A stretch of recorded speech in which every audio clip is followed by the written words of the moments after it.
Welcome back to your daily basketball recap. My name is Levi Jacob, and today's episode is going to be a little bit of a shorter one because the news is shorter these days. But breaking from Shams Charania, even though it was breaking months ago at this point, Al Horford is officially supposed to be signing with the Golden State Warriors next week. I guess this coming Thursday, I want to say, because the restricted free agents' ability to sign new contracts ends on Wednesday. So this is kind of giving a moratorium on an exact time frame, actually, for Jonathan Kuminga to accept a new contract, which is, they're kind of playing chess back and forth here. They also announced that they would be signing back Gary Payton II, as well as D'Anthony Melton. Brett Siegel reported. So all in all, I actually think that these are very good signings for this Warriors team. I'm still a big fan of D'Anthony Melton, despite the ACL injury last season. I think that he's just he's a high IQ player, which is exactly the kind of thing that the Warriors love. When he was playing on the Warriors, he actually was able to really produce well for them for the short spurt of games that he had. So who knows? It could really be that he's able to be a good piece for them, similar to how Gary Payton II, sorry, the third, was for the Warriors in 2022. Obviously, I don't think that this team is going to be a championship team, but Al Horford is now going to be signing with the Warriors. I'm not exactly sure how it works exactly with the contracts. It's a little bit confusing for me, but I think in a sense it was more to posture to Jonathan Kuminga that he has to, they have to get to their affairs in order as far as what's going to be happening moving forward with him, where he's going to get traded, everything like that. I don't think that these players that they're going to be signing are eligible to be part of the trade as well, because you can't sign you can't trade players that you just signed unless it's a sign and trade, but that's a whole different thing. This is not what this is. So yeah, Al Horford will be most likely the starting center for this Warriors team. He's old. How much will he be able to produce? How much does he have left in the tank? I don't know. But this Warriors team feels like it's a team made up of glue guys, and it doesn't get more glue guy than Al Horford. Unless you wanted to bring in maybe Derek White, but the Celtics are not going to let that guy go. So Al Horford it is. Moving on to some other news, Jared McCain was reported as he tore his UCL last week. Shams Charania reported that he will be getting surgery, and it's likely he will be out 4 to 6 weeks. I'm not going to go through right now all of the information as far as just the crazy amount of injuries that actually have happened, right? The Memphis Grizzlies are going to be without basically a front court for at least opening week. Santi Aldama will have to get a lot of rebounds, essentially. It's going to be very, very interesting to watch, but there's just so many injuries. Also, they reported about just a lot of injuries. I'm not going to get into all of it until we get more into the appropriate timing of the season. They have a better idea about, timelines for these people's injuries. Speaking of injuries, though, and timelines, we reported last week that Kyrie Irving was supposedly ahead of schedule for his return.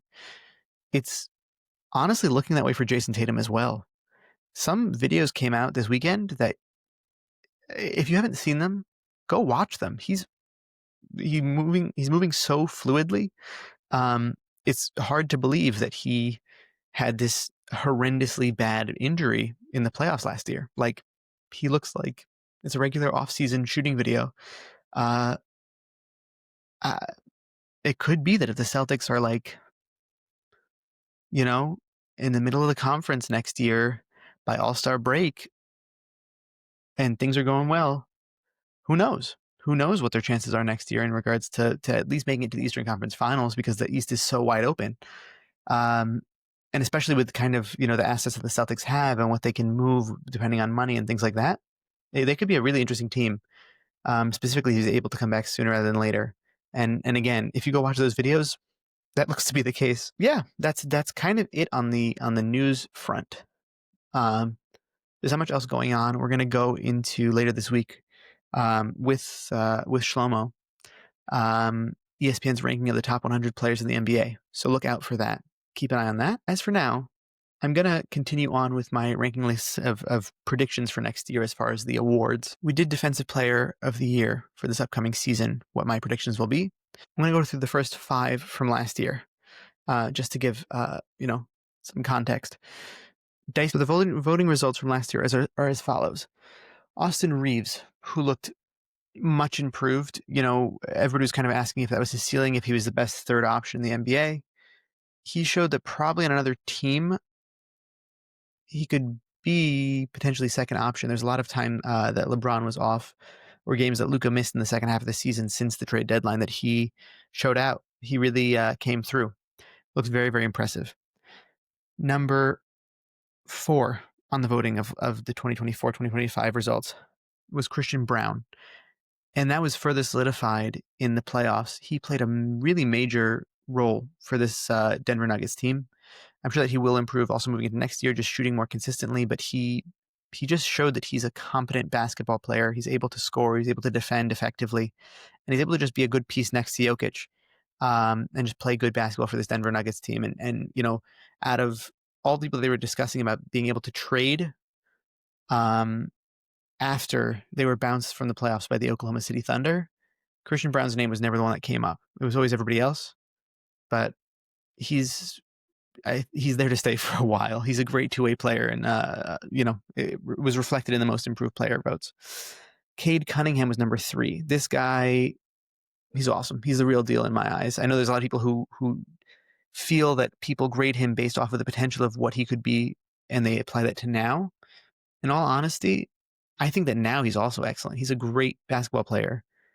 And I think that he's showed you that he's just going to get better. So why doubt it? Like he's here now, and he's going to show up even more loud in the coming years.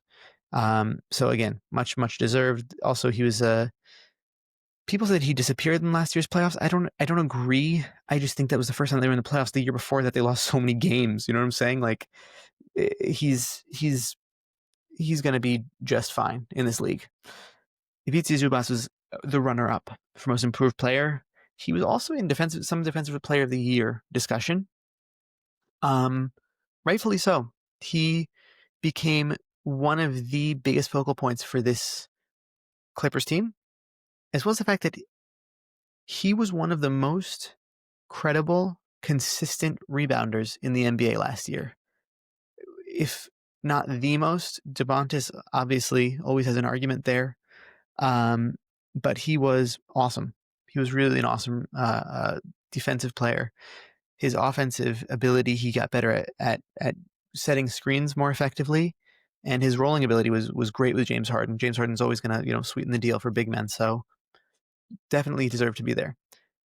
Number 1, the person who took home the award for most improved was Dyson Daniels.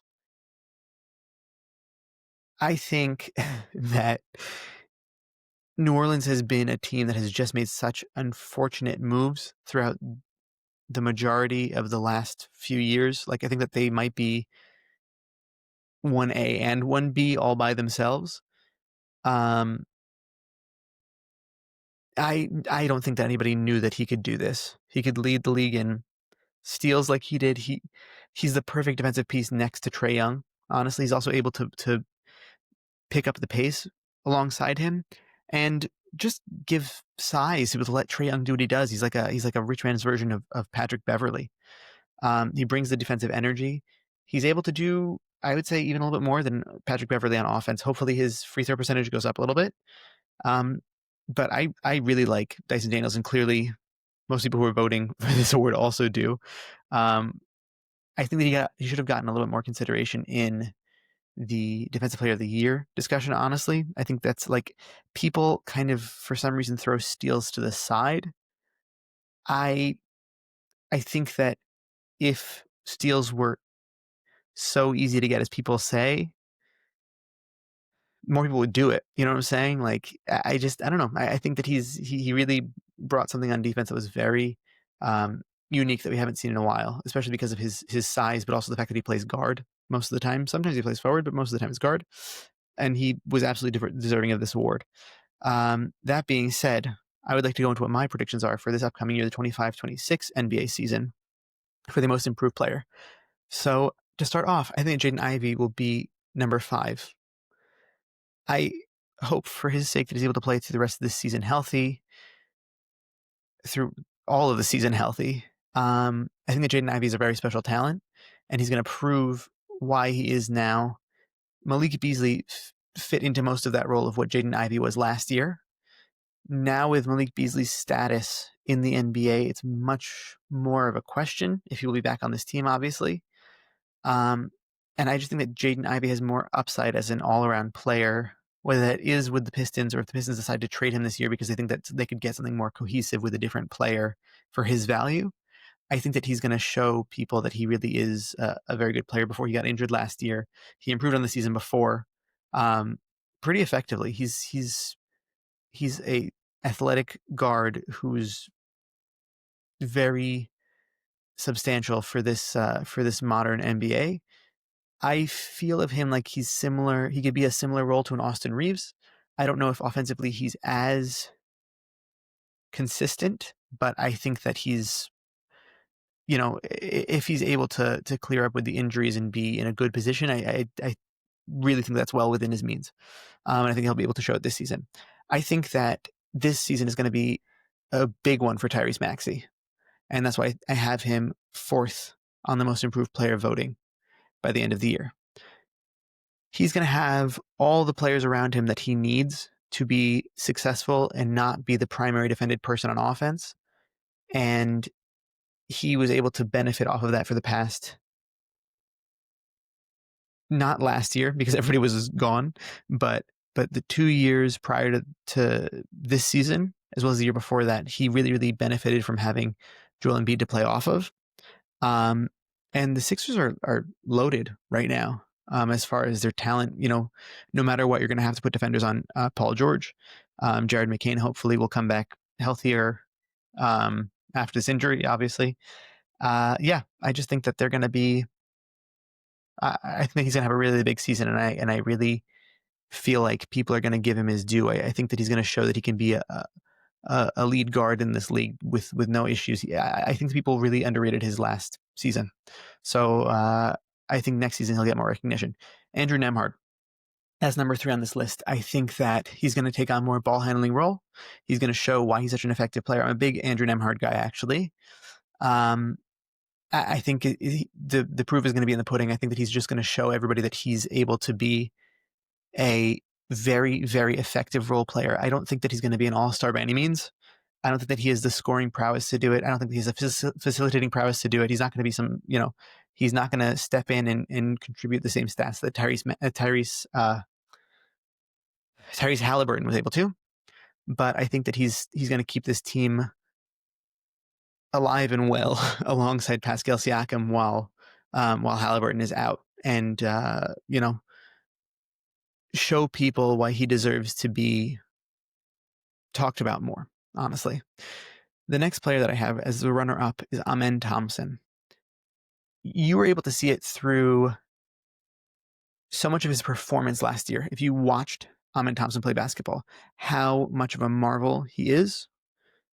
Him and his brother are definitely the most athletic people in the NBA. I don't think it's a question. Asara, by the way, also deserves. I think he's going to have a very, very big year, a very big season this year as well. But Amen Thompson, I think, is now going to have more so the counting stats to be able to operate next to Kevin Durant and Şengün, especially if Fred VanVleet is going to be out.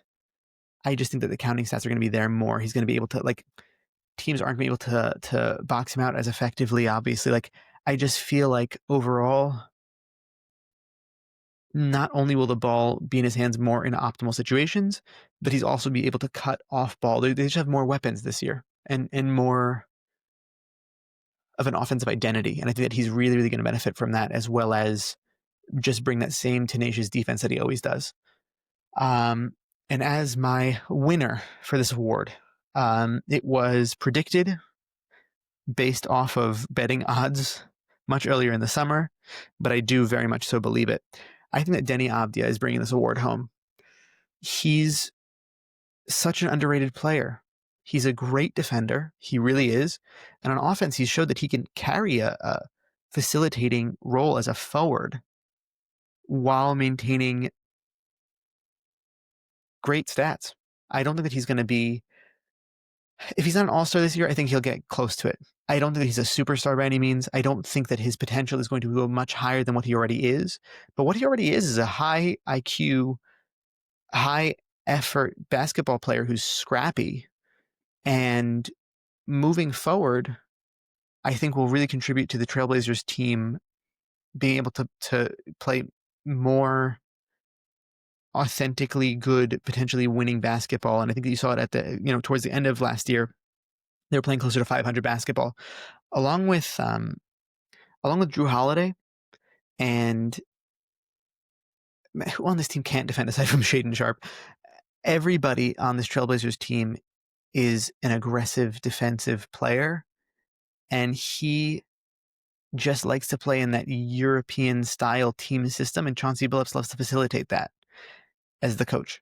And I'm really looking forward to what this team brings this year, as well as the fact that I think that the rookie that they drafted is going to be great, and I'm just excited to see. And I think that he brings it home. I really think that he brings home the most improved player this year. That was your daily basketball recap. My name is Levi Jacob. Shlomo, thank you for the best co-host. Max, thank you for producing.